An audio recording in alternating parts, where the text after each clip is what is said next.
LAHDC Kargil के chairman Firoz Ahmad Khan ने करगिल के अवाम के लिए फजाई सर्विस के लिए दरकार जरूरी इंतजामात का जायजा लिया। मीटिंग में DC करगिल विकास कुंदल और इंतजामिया के दीगर अफसरान मौजूद थे। फजाई सर्विस करगिल से श्रीनगर और करगिल से जम्मू के लिए रहेगी। जोजिला पास पर शदीद बर्फबारी की वजह से करगिल का राबिता दीगर इलाकों से मुनक़ता रहता है। लीगल सर्विस अथॉरिटी की जानिब से पुलवामा में मेगा लीगल जानकारी कैंप का इनेकाद किया गया। जिला तरक्याती कमिश्नर पुलवामा गुलाम मोहम्मद डार ने इसका इफ्तिताह किया। मुख्तलिफ सरकारी महकमों ने स्कीमों के हवाले से स्टॉल कायम किए थे। DC ने कहा कि हुकूमत ने लोगों की सहूलत के लिए कई स्कीमें राइज की हैं। महकमे तालीम की जानिब से गवर्नमेंट मिडिल स्कूल पांपुर में एक मुफ्त तिबी कैंप का इनेकाद किया गया। इसमें काकापुरा और जोन पांपुर से वाबस्ता बीनाई से कमजोर बच्चों की तिबी जांच की गई। उन्हें बाद में जरूरत के मुताबिक आलात फराहम किए जाएंगे।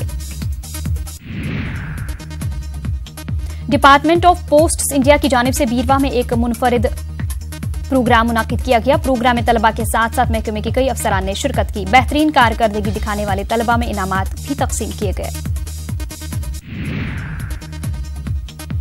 कुपवाड़ा के मंजहाड़ हायहामा में लोगों ने DC ऑफिस कुपवाड़ा के बाहर एहतिजाज किया। ये लोग इल्जाम आयद कर रहे थे कि उनके इलाके में पंचायती इंतखाबात में धांधली हो गई है।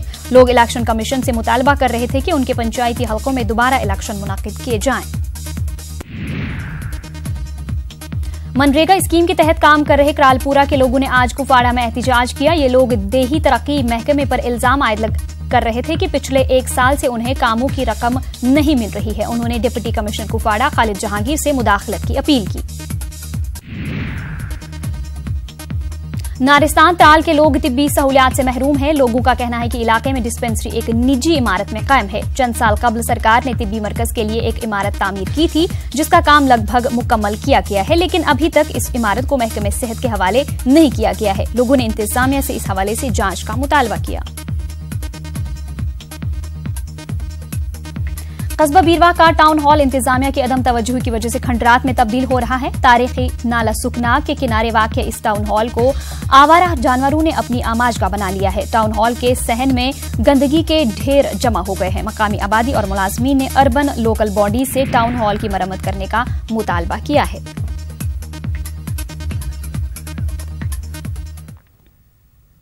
अब आइए नजर डालते हैं डुग्गर खबरों पे।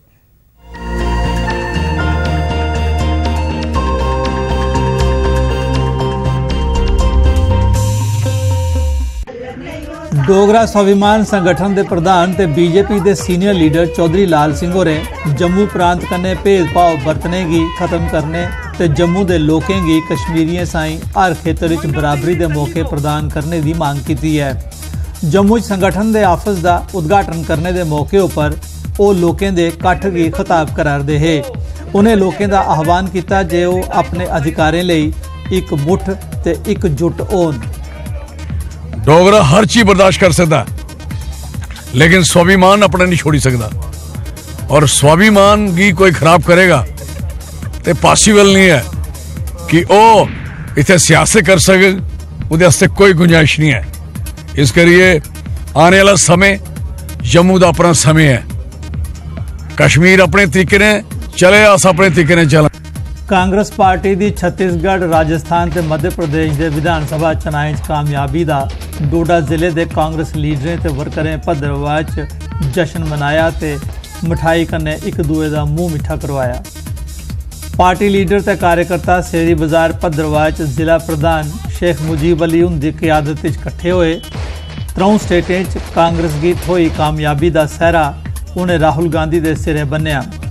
पार्टी कार्यकर्ता भद्रवाह के बख-बख बाजारें च जुलूस की शक्ल च लंघे। बाद पार्टी के कट्ठ अगे शेख मुजीब अली होरें आख्या जे कांग्रेस की कामयाबी बीजेपी की क्यादत वाली NDA हुकूमत थमां लोकें दा मोह भंग होने की शुरुआत है।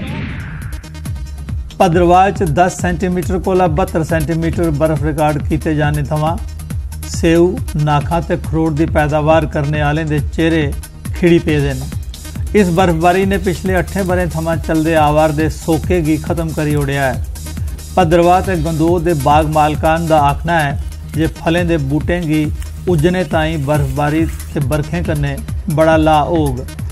बरखा ते बर्फबारी होने के रुझान च आवार दे बदलाव थमां फलें की फसल उपर बड़ा माड़ा प्रभाव पा वरदा है। अजें भी अगे होर बरखा ते बर्फ की लोड़ है।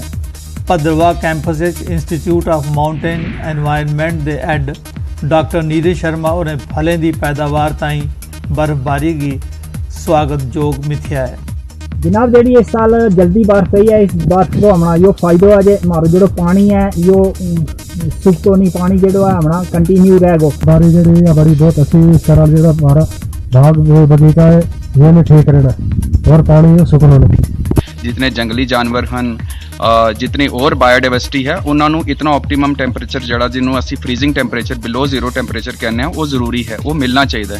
अगर वो नहीं मिलेगा और बर्फ होना घट होती रहेगी आइंदा आने वाले सालों में, तो उन्होंने वास्ते एक बड़ा नुकसान। जम्मू कश्मीर आधार एसोसिएशन आसिया आधार कार्ड प्रदान करने वाले मुलाजमे की नौकरी पक्की किए जाने की मांग की है।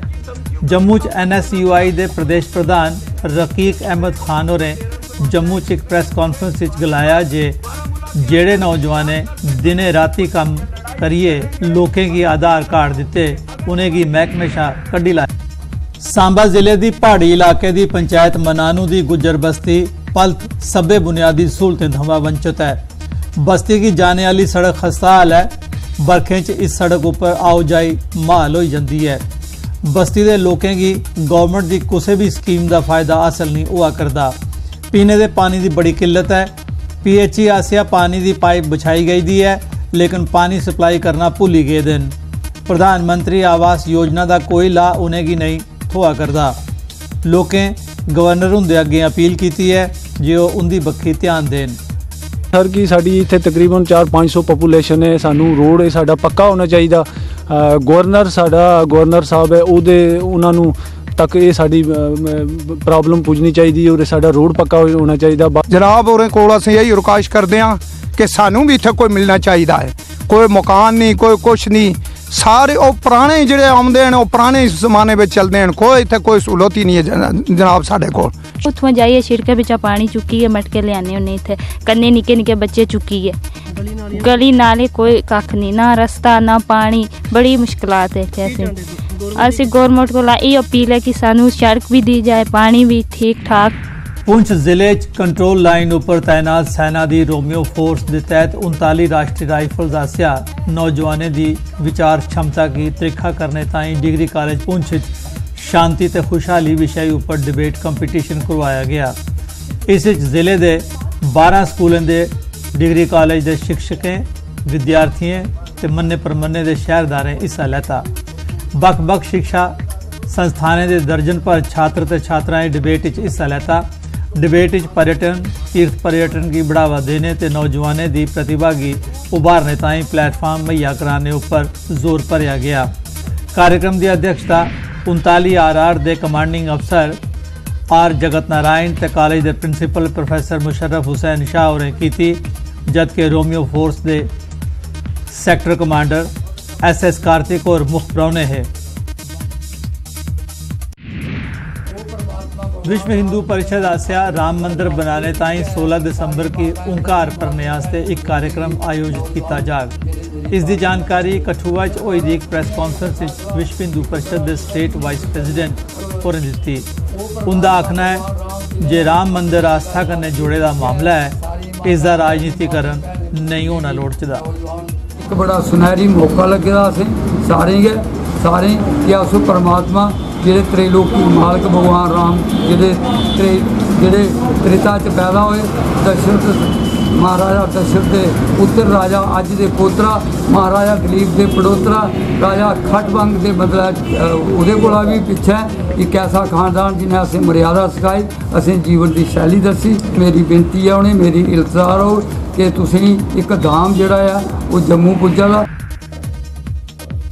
कठुआ स्पोर्ट्स स्टेडियम 19 दिसंबर थमां 8वां शहीदी पुलिस T20 टूर्नामेंट का आयोजन किया जाग। टूर्नामेंट रियासत की 4 टीमें के अलावा दूई रियासतें की क्रिकेट टीमां भी हिस्सा लैंगन। इन्हें टीमें रांझी खेडने वाले ते IPL खेडने वाले खिडारी भी हिस्सा लैंगन। ये श्रद्धांजलि है उन लोगों के लिए और एक वो बाकी लोगों को भी इस चीज़ का रहता है कि हम पुलिस मार्टिस को ये सलामी और श्रद्धांजलि देते हैं।